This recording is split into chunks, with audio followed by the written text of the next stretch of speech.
નમસ્કાર મિત્રો, નવી પહેલ યુટ્યુબ ચેનલ પર આપ સર્વે મિત્રોનું હાર્દિક સ્વાગત છે। મિત્રો, આજના વિડીયોમાં આપણે ટેટ 2 બરાબર એટલે કે વિદ્યા સહાયક ભરતી જે ચાલી રહી છે બરાબર, એમાં ટેટ 2માં સામાજિક વિજ્ઞાનનું અંદાજિત મેરિટ કેટલું રહી શકે એની ચર્ચા કરવાના છીએ। ખાસ કરીને આ વખતે સામાજિક વિજ્ઞાનનું મેરિટ નીચું જશે બરાબર, તો એની પાછળના કારણો કયા હોઈ શકે?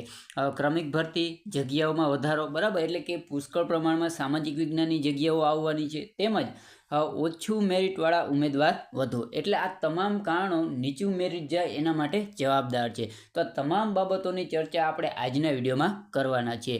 એટલે સૌપ્રથમ તમે ચેનલને સબસ્ક્રાઇબ કરી દો અને વિડીયોને ફટાફટ લાઇક કરી દો, કારણ કે વિડીયોના અંત સુધીમાં તમે સબસ્ક્રાઇબ કરવાનું ભૂલી જશો બરાબર। એટલે અત્યારે ચેનલને સબસ્ક્રાઇબ કરી દો અને ફટાફટ વિડીયોને લાઇક કરી દો। મિત્રો, વિડીયોની શરૂઆતમાં સૌપ્રથમ આપણે વાત કરવી છે ટેટ 2માં સામાજિક વિજ્ઞાન વિષયની જગ્યાઓ કેટલી આવશે બરાબર। તો મિત્રો, આપણે સૌ જાણીએ કે અત્યારે જિલ્લા ફેરબદલી કેમ્પ ચાલી રહ્યું છે બરાબર। જે જિલ્લા ફેરબદલી કેમ્પ ચાલી રહ્યો છે એ મુજબ સામાજિક વિજ્ઞાનની કેટલી જગ્યાઓ ખાલી છે બરાબર, એ જોઈએ તો તમે સરળતાથી જોઈ શકો છો કે સામાજિક વિજ્ઞાન બરાબર એટલે કે એસએસની અત્યારે વર્તમાન સમયમાં 3102 જેટલી જગ્યાઓ ખાલી છે બરાબર। આ જે આંકડાઓ છે એ આપણને જિલ્લા ફેરબદલી કેમ્પ જે ચાલી રહ્યો છે બરાબર એ મુજબ મળેલા છે। તો મિત્રો, હવે વાત કરીએ કે સંભવિત જગ્યાઓ કેટલી આવી શકે બરાબર, એટલે કે ટેટ 2માં એસએસની જગ્યાઓ કેટલી આવશે। તો સરેરાશ વાત કરીએ બરાબર, તો 2400 થી 2550ની આસપાસ આપણને સામાજિક વિજ્ઞાનની જગ્યા જોવા મળી શકે બરાબર, એટલે કે ટેટ 2માં એસએસની જગ્યા 2400+ આવે એવી પૂરેપૂરી શક્યતા રહેલી છે। ત્યારબાદ મિત્રો વાત કરીએ તો ટાટ એસ બરાબર એટલે કે માધ્યમિકમાં વાત કરીએ બરાબર, તો માધ્યમિક શાળામાં સામાજિક વિજ્ઞાનની જગ્યા સરકારી અને બિનસરકારી એમ તમામ સરવાળો કરીએ બરાબર, તો 800+ જેટલી જગ્યાઓ છે। એટલે ટેટ 2માં પણ પુષ્કળ પ્રમાણમાં જગ્યાઓ આવવાની છે, તેમજ માધ્યમિકમાં પણ પુષ્કળ પ્રમાણમાં જગ્યાઓ છે। અને હવે વાત કરીએ કે ઉચ્ચતર માધ્યમિકમાં બરાબર। હવે મિત્રો, વાત કરીએ ઉચ્ચતર માધ્યમિક બરાબર એટલે કે ટાટ એચએસ, કારણ કે ટેટ 2માં જે ઉમેદવારો સામાજિક વિજ્ઞાનમાં સારું મેરિટ ધરાવે છે બરાબર, એ જ ઉમેદવારો ધોરણ 11-12 એટલે કે ઉચ્ચતર માધ્યમિકમાં પણ આ 9 વિષયોમાં ઘણા ઉમેદવારો સારું મેરિટ ધરાવે છે। તો આ 9 વિષયોમાં કેટલી જગ્યાઓ છે એના ઉપર એક નજર કરીએ તો તમે સરળતાથી જોઈ શકો છો કે ઇતિહાસની વાત કરીએ બરાબર, હિસ્ટ્રીની વાત કરીએ તો ટોટલ 79 જેટલી જગ્યા છે। ત્યારબાદ તત્વજ્ઞાનની વાત કરીએ તો 83 જેટલી જગ્યા, મનોવિજ્ઞાનની વાત કરીએ તો 245, સમાજશાસ્ત્રની વાત કરીએ તો 398, રાજ્યશાસ્ત્રની વાત કરીએ બરાબર તો 2।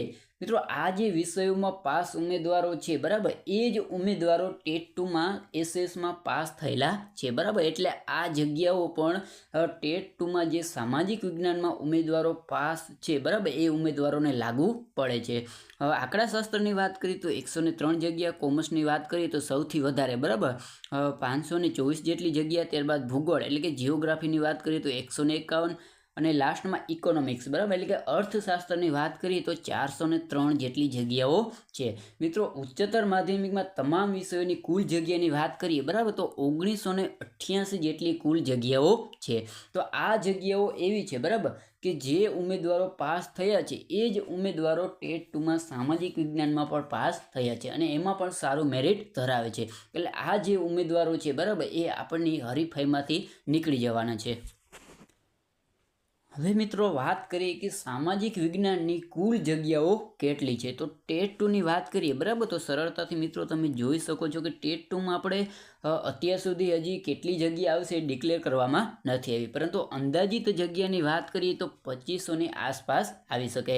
ત્યારબાદ માધ્યમિકમાં એટલે કે ટાટ એસમાં વાત કરીએ તો 800+, અને ઉચ્ચતર માધ્યમિક એટલે કે ટાટ એચએસમાં વાત કરીએ તો શાસ્ત્રની કુલ 1988 જગ્યા, એટલે કે તમામ ઓલ ઓવર જગ્યા જોવા જઈએ બરાબર તો સામાજિક વિજ્ઞાનની 5200+ જગ્યાઓ છે બરાબર, એટલે સામાજિક વિજ્ઞાનની પુષ્કળ પ્રમાણમાં જગ્યાઓ કહી શકાય બરાબર। તો આ તમામ જે રીઝન છે, કારણો છે બરાબર, એ નીચા મેરિટ માટે જવાબદાર ગણાવી શકાય। મિત્રો, હવે વાત કરવી છે કે ટેટ 2માં 67+ મેરિટ ધરાવતા ઉમેદવારો કેટલા છે, એટલે કે હરીફાઈમાં કુલ કેટલા ઉમેદવારો છે। તો મિત્રો એની વાત કરતાં પહેલાં હજુ સુધી તમે વિડીયોને લાઇક ન કરી તો ફટાફટ લાઇક કરી દો અને ચેનલ ઉપર નવા હોવ તો ફટાફટ ચેનલને સબસ્ક્રાઈબ પણ કરી દો. તો મિત્રો સૌપ્રથમ વાત કરીએ તો 2011થી 2022 સુધીમાં કુલ કેટલા ઉમેદવારો એવા છે બરાબર કે જેને 67+ મેરિટ થાય છે. તો એવા ઉમેદવારોની સંખ્યા 4005 છે બરાબર, એટલે કે 4500 જેટલા ઉમેદવારો એવા છે બરાબર કે જે અગાઉ પરીક્ષા પાસ કરીને બેઠા છે અને એમનું મેરિટ 67+ છે બરાબર. મિત્રો આ જે આંકડા છે બરાબર, આ જે આપણે અહીં આંકડા દર્શાવ્યા છે એ આંકડા જે લાસ્ટ ભરતી થઈ હતી એનું ફાઇનલ મેરિટ છે એ મુજબ આપણે અહીં આંકડા લખેલા છે. અને તમે જો એ મેરિટ લિસ્ટ જોવા માગતા હો બરાબર તો અહીં ટેલિગ્રામમાં જે લિંક આપેલી છે ત્યાંથી તમે સરળતાથી એ જે PDF છે ફાઇનલ મેરિટ લિસ્ટની બરાબર એ તમે મેળવી શકો છો. હવે મિત્રો વાત કરી કે 2023માં જે પરીક્ષા લેવામાં આવી ટેટ 2ની બરાબર, એમાં ઉમેદવારો કેટલા છે કે જેમનું મેરિટ 67+ છે.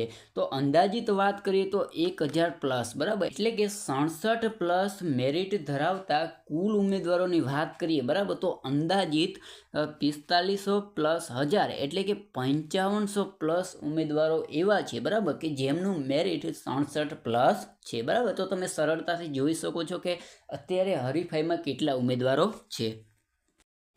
હવે દોસ્તો વાત કરીએ કે ટેટ 2માં હરીફાઈમાં કેટલા ઉમેદવારો રહી શકે બરાબર અને કેટલા ઉમેદવારો માધ્યમિક અને ઉચ્ચતર માધ્યમિકમાં જઈ શકે. તો સૌપ્રથમ વાત કરીએ બરાબર તો 67+ મેરિટ ધરાવતા કુલ 5500+ ઉમેદવારો છે. વાત કરીએ તો ટાટ HS બરાબર એટલે કે માધ્યમિક ઉચ્ચતર માધ્યમિકની વાત કરીએ તો 1988 જગ્યા, ટાટ Sની વાત કરીએ તો 800 જગ્યા, એટલે કે ઘણા ઉમેદવારો એવા છે કે જેમને 67+ મેરિટ ટેટ 2માં બને છે અને એ જ ઉમેદવારો ટાટ સેકન્ડરી અને ટાટ હાઈ સેકન્ડરીમાં પાસ થયેલા છે અને એમાં પણ એમનું મેરિટ સારું બને. તો અંદાજિત આપણે એવું કહી શકીએ કે 1500 ઉમેદવારો છે બરાબર, ઓકે, જે 5500 ટોટલ ઉમેદવારો છે કે જેમને 67+ મેરિટ છે એમાંથી 1500 ઉમેદવારો આપણે એવું માનીએ કે એ સેકન્ડરી અને હાઈ સેકન્ડરીમાં જઈ શકે બરાબર. એટલે 5500માંથી આપણે 1500 બાદ કરીએ તો આપણને હજુ પણ હરીફાઈમાં 4000 જેટલા ઉમેદવાર જોવા મળી શકે. ત્યારબાદ વાત કરીએ કે 2011થી 2022 સુધીમાં અન્ય નોકરીમાં લાગી ગયા હોય અથવા તો વય મર્યાદા પૂર્ણ થઈ ગઈ હોય તો એવા ઉમેદવારોની વાત કરીએ તો અંદાજિત આપણે એવા 500 ઉમેદવારો ગણી શકીએ. એટલે કે હરીફાઈમાંથી આપણને 5500માંથી અંદાજિત 2000 ઉમેદવારો નીકળી શકે. તો મિત્રો તમે સરળતાથી અહીં જોઈ શકો છો કે આપણે એનાલિસિસ કર્યું છે કે ટેટ 2માં અત્યારે હરીફાઈમાં કેટલા ઉમેદવારો રહી શકે. તો મિત્રો આપણે હમણાં જ જોયું બરાબર કે વાત કરીએ તો 67+ મેરિટ ધરાવતા કુલ 5500 ઉમેદવારો, એમાંથી સેકન્ડરી અને હાઈ સેકન્ડરીમાં જઈ શકે એવા 1500 ઉમેદવારો અને અન્ય નોકરીમાં લાગી ગયા હોય અથવા તો વય મર્યાદા પૂર્ણ થઈ ગઈ હોય એવા ઉમેદવારો 500 બરાબર. એટલે કે 5500માંથી 2000 બાદ કરીએ તો અત્યારે ટેટ 2ની હરીફાઈમાં 67+ મેરિટ ધરાવતા ઉમેદવારોની અંદાજિત સંખ્યાની વાત કરીએ તો 3500+ હોઈ શકે બરાબર. એટલે તમને હવે ટૂંકમાં અંદાજ આવી ગયો હશે કે ટેટ 2નું મેરિટ કેટલું રહી શકે. મિત્રો લાસ્ટમાં હવે આપણો જે મેઇન ટોપિક છે બરાબર, એટલે કે ટેટ 2નું અંદાજિત મેરિટ કેટલું રહી શકે, એટલે કે સામાજિક વિજ્ઞાનનું અંદાજિત મેરિટ કેટલું રહી શકે. તો મિત્રો 1% દીઠ આપણે 600 ઉમેદવારો ગણીએ બરાબર તો 73+ મેરિટ હોય એવા ઉમેદવારોની વાત કરીએ તો અંદાજિત 600 ઉમેદવારો હોઈ શકે.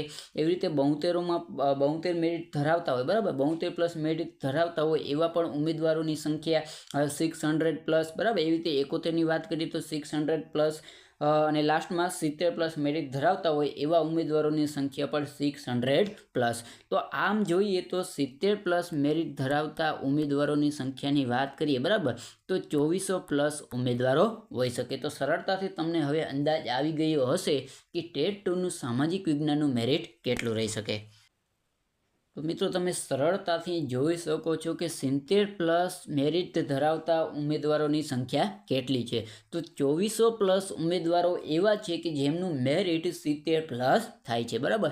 એટલે હવે આપણે ફાઇનલ મેઇન ટોપિકની વાત કરીએ તો સામાજિક વિજ્ઞાનનું ટેટ 2માં અંદાજિત મેરિટ મિત્રો 69+ બરાબર, એટલે કે 69+ રહી શકે એવી શક્યતાઓ રહેલી છે. કારણ કે અત્યારે જે 2011થી 22 સુધીના જે ઉમેદવારો છે બરાબર એમાં ખૂબ જ હરીફાઈ થતી જોવા મળી શકે, કારણ કે 2023ની જે પરીક્ષા લેવામાં આવી બરાબર એમાં ઉમેદવારો ઓછા પાસ થયા અને જે ઉમેદવારો પાસ થયા એમનું મેરિટ પણ ખૂબ ઓછું છે. પરંતુ અગાઉ જે પરીક્ષા લેવાઈ ગઈ છે બરાબર એમાં જે ઉમેદવારોનું મેરિટ 67+ છે એવા ઉમેદવારોની સંખ્યા પુષ્કળ છે. એટલે એમના કારણે આ ટેટ 2નું મેરિટ છે બરાબર સામાજિક વિજ્ઞાનનું ટેટ 2નું મેરિટ હાઈ જાય એવી શક્યતા રહેલી છે. એટલે અંદાજિત મેરિટની વાત કરીએ તો 69+ રહી શકે બરાબર. તો મિત્રો આજના વિડીયોમાં બસ આટલું જ. જો મહેનત સારી લાગી હોય તો ફટાફટ વિડીયોને લાઇક કરી દો અને ચેનલ ઉપર નવા હોવ તો ફટાફટ ચેનલને સબસ્ક્રાઈબ પણ કરી દો.